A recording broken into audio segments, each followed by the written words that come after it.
Welcome to this episode of Mindful Medicine. I'm your host, Tracie Jones, and we're here today with Dr. Jim Schrenker. Today, I would like to talk a little bit about hydration and dehydration, especially during the summer. Right. And I know this year they're calling for really, really high temperatures, and there are a lot of people that work outside. What do you do to really stay hydrated? How much water do you need to drink? Do you need to add additional things to water? Is it more than just water? What are your recommendations?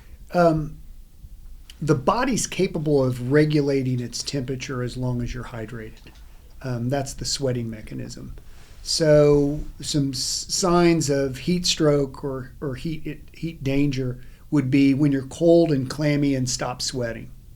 That would be, you got to get to cooler temperatures right now. You got to get out of the sun and you got to get hydrated. When it gets too bad, you can have seizures, you can have syncope, you can faint. But the first thing that you'll normally see is a little bit of lightheadedness. You'll feel a little tingly. You'll get a little bit of a cold chill or something like that. Those are signs that you've got to stop what you're doing, get in the shade, and drink some water. So don't ignore those signs because it can lead to death. Generally, hydration is half your body weight in ounces of water a day. A 100-pound person would drink 50 ounces of water. A 200-pound person would drink 100 ounces of water. Now, that is in a sedentary position inside, not exercising. That's just what you need. So if you have your 60 to 70 ounce water limit a day that you need to drink and you go to the gym, you probably need to add another 10 to 12 to 14 ounces during that workout and don't count it towards your total. If you're working outside, that can double or triple. You have to just stay hydrated. If you're going to be doing labor outside and sweating, you need to add some electrolytes to it. You can use your electrolyte drinks. You can add a little bit of sodium, a little bit of bicarbonate, sodium bicarbonate to it, or just regular salt. No salt is potassium chloride. So if you have a little thing of no salt, you can put a couple shakes of that in it. But you can also do it through food. A banana, fruit have a ton of potassium in them. Calcium and magnesium are somewhat important, but not as important. Really just staying hydrated.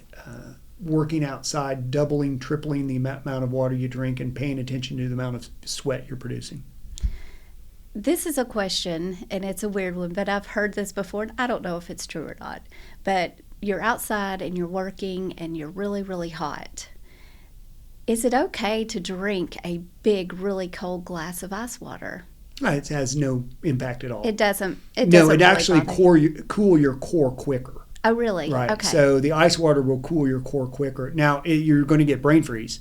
Okay. You know, when those vagus nerves along the esophagus get cooled off, then it just opens up the floodgate to the brain to produce more blood, and it goes in there, and you just can't stand it. It's horrible. But that's brain freeze. But no, you can drink that. You can chew on ice cubes, a wet towel over the head, anything to try some evaporative heat loss. Speaking of the wet towels, so I know in the sports stores you can buy those, right, and you wear them throughout the day. Right. Do those seem to help? Very helpful. They do a couple things. First of all, they block the direct sunlight on the neck and the head, so that's a big thing. But it's the evaporative loss. So as that towel heats up, the water evaporates and it reduces the heat below it. So it does suck out some of the heat from your body. So those can be very helpful. Okay, well, great. Well, thank you for those tips. And thank you for watching this episode of Mindful Medicine. Remember, you are loved.